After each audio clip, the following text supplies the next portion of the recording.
Welcome to Yukon Valley, Chichiko. From up here, you're able to see almost the entire reserve. This looks like the spot to set the plane down. I'll pull up to the jetty and you can climb out. Now, good luck to you out there. Don't forget, I'm only a radio call away. I'm quite certain that you're the part of the puzzle that we've been missing out here. While I deal with paperwork and people, you're going to be my eyes and ears on the ground. We're going to be a strong team. I just know it.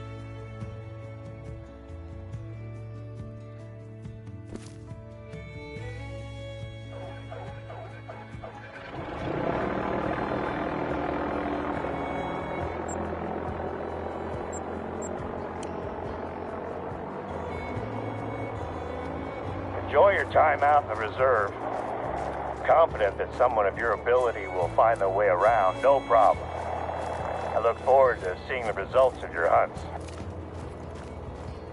Since you've just arrived, there's a couple of places nearby that I'd like you to visit. You can probably see the lookout tower just up the hill from where I dropped you off. If you climb to the top, you'll get a great view of the surrounding area. There's also an outpost close to the tower. It's always good to know where you can rest your head after a day's work, right? Head to the outpost and make sure it's ready to receive visitors. I don't mind which one you travel to first, but I'd like you to stop off at both sites. Once you're up top, enjoy the view. These towers are used mostly for fire watch duties. But when I'm at the top of one, normally I just want to put my feet up and enjoy the tranquility. I haven't had a chance to do that in a long time, though. You at the top? Can you see the outpost from there? I normally do a routine check of an outpost after we've had visitors. All it takes is a forgotten half-eaten sandwich, and suddenly you have curious animals coming to investigate. Bears are temperamental neighbors, and you don't want them knocking on the door asking to borrow some sugar.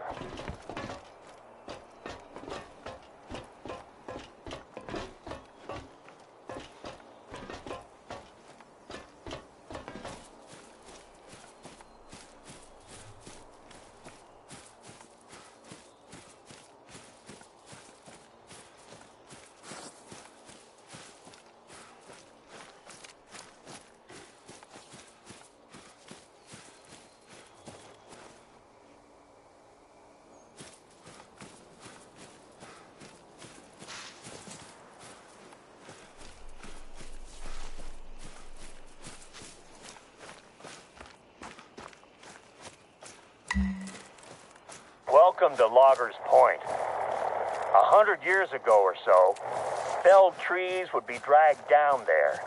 Then teams would strip them down and roll them into the river. Then they'd be bundled up and towed out to the sawmills. The outpost sits on top of the old workers' campsite.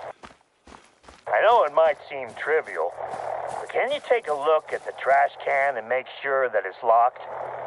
It's a bear-proof trash can with a tricky catch. I don't want to take any chances. People often struggle to lock these heavy-duty trash cans, but if they leave it just a little bit open, all sorts of trouble could come sniffing around. I think we got lucky this time. Thanks for taking care of that. Oh, one last thing. Before you move on, can you take a look at the firewood inside the cabin?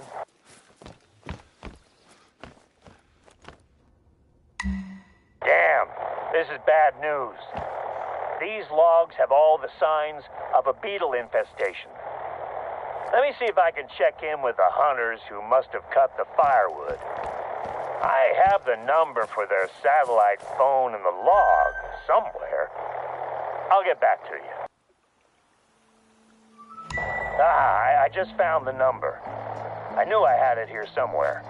I'll give the hunters who stayed here a call and see what they have to say. I'll call you back in a moment after I've landed.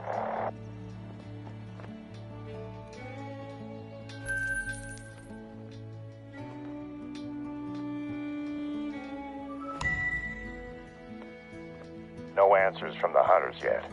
I'll keep trying. There's an outpost in the forest to your northwest.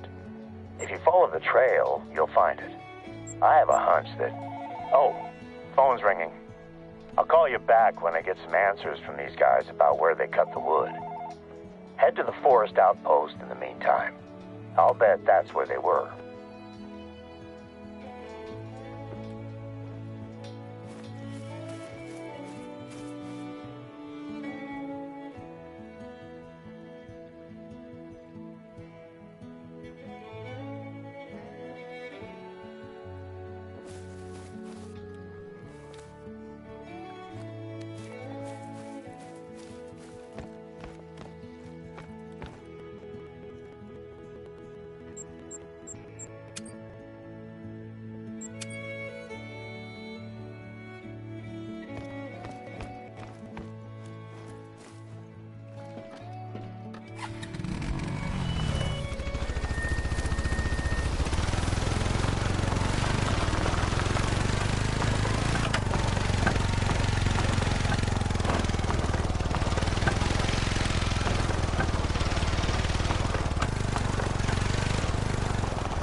I had a chat with the hunters who chopped the logs we found at Loggers Point. Turns out that the cabin had been out of firewood, so they'd gone looking for a fallen tree to carve up. You are now in the same forest they were when they found our beetle-infested tree. Hey, I see you're near the forest outpost. Once you get up there, take a look in the cabin. There should be a backpack with some supplies in it. When you find it, just grab the whole pack.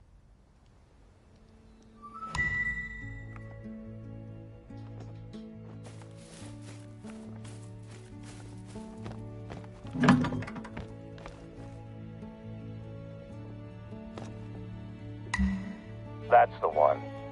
Once you're done at the outpost, take a look in the surrounding forest.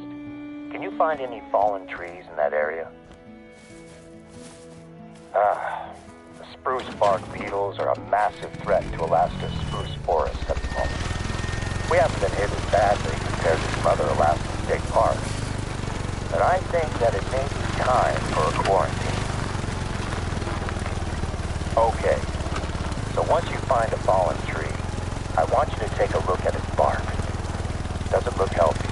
If so, it's probably not the tree we're looking for. This is the one. Okay, in that pack you should have a canister of paint and a nozzle attachment. Use them to paint a big pink X on the tree. And let's take a look around to make sure the beetles haven't started to spread. If you see a spruce in the immediate vicinity of the fallen tree, mark it. And our forestry team will come out and take care of it. If it's untouched, they can just spray it with pesticides to protect it. If it's already infested, then they'll cut it down and haul it away for burning. Great job.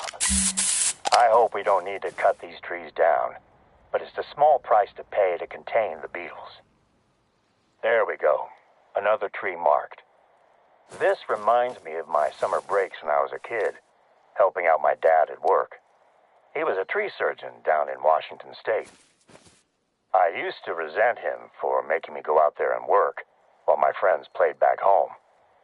Eventually, those trips also included hunting lessons, and that made them my favorite parts of the summer. That should do. I'll get in touch with the foresters. They can investigate the area and cut down what they need to. I'll make sure that they also pick up the firewood at Loggers Point. Don't want to take any chances. Thanks for taking care of this. It's becoming a full-on phobia of mine that these beetles are going to destroy the forest here. We sprayed pesticides across the western edge of the forest as a preventative measure earlier this month. But any new chemicals in the air, soil, or water make me uneasy.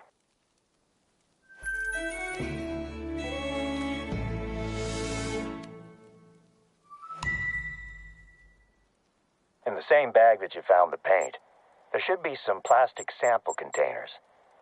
Could you bring them out to the wetlands? Muskeg is the word we use up here in Alaska.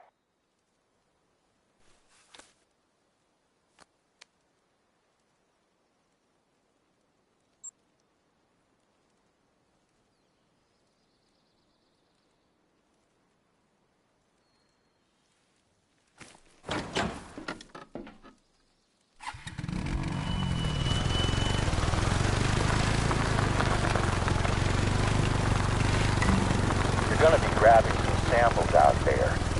So one of our research teams can test the pesticides and make sure they aren't having any effect on the ecology. This was actually my wife Sandy's idea. She runs the Yukon Valley Nature Center, so she's working closely with a visiting research team. Welcome to Yukon Valley's wetlands. The last time I brought both of my daughters here to spot birds, they told me that all the bird spotting in the world wasn't worth the smell. Turned out that a bear had left a rotting moose carcass in the summer sun. I decided to spot birds somewhere else, just in case the bear came back for seconds. Watch your footing at the water's edge. It can be easy to slip and fall in. Just fill one of the containers you have with water. The pesticides we're using on the forest to prevent beetle infestation are effective, but I still have my doubts about the effects on other wildlife. The flats are one of our most biodiverse regions, so I can't risk introducing anything dangerous into the water or the food chain. Nicely done. First time I was there, I misjudged how stable the edge of a pond was and ended up with one leg deep in the water. I was a rookie at the time, and luckily nobody saw it happen. Can you grab a second sample from a body of water slightly further away from the forest? Can you take some samples from the water beside the forest first? We sprayed a section of the forest's western edge last month, so I want to know if anything has changed since then.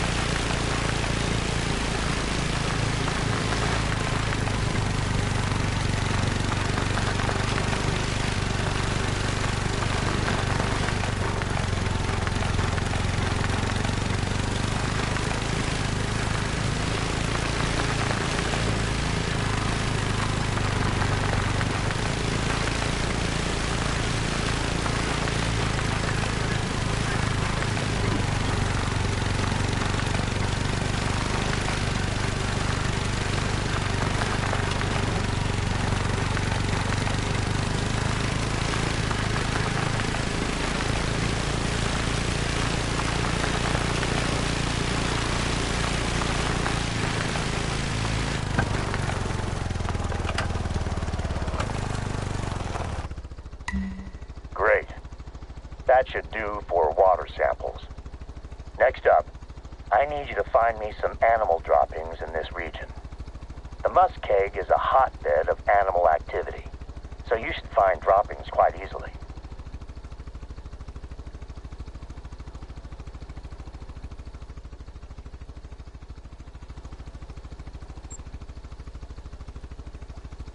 If the pesticides have drifted out to the flats, I want to know if it's making it into the food chain.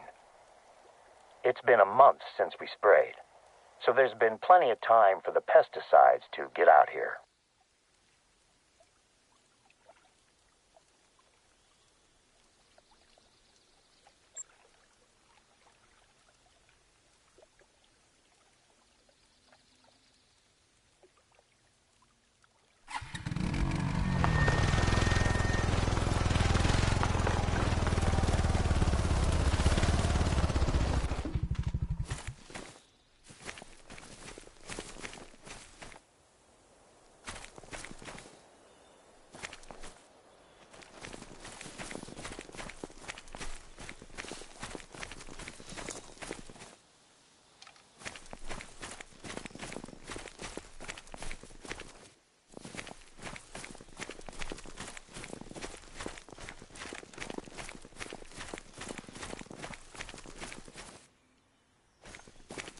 Reindeer, or caribou as they're known in North America, have a long history as the backbone of native Alaskan society. The Gwich'in tribe have always harvested caribou to provide food, tools, and clothing. The herds are a fraction of their former size nowadays. Not many non-natives get to hunt them.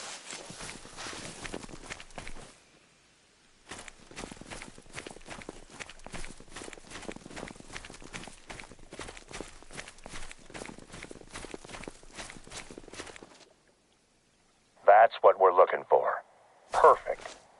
Could you find a sample from a different species as well? It's better to grab a larger sample size while you're already there in the field.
That should do it.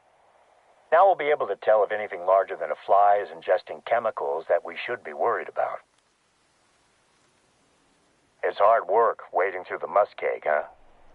I have a spot where you can drop the samples off, and I can easily pick them up. Oh, I just remembered.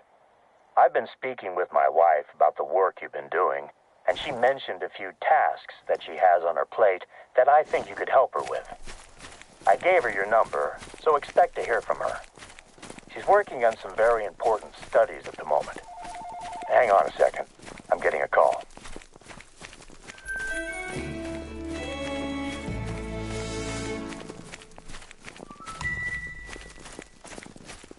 Okay, I'm back. Slight change of plans. Before you drop off the samples, I need you to grab a hatchet from the outpost at the western edge of the flats.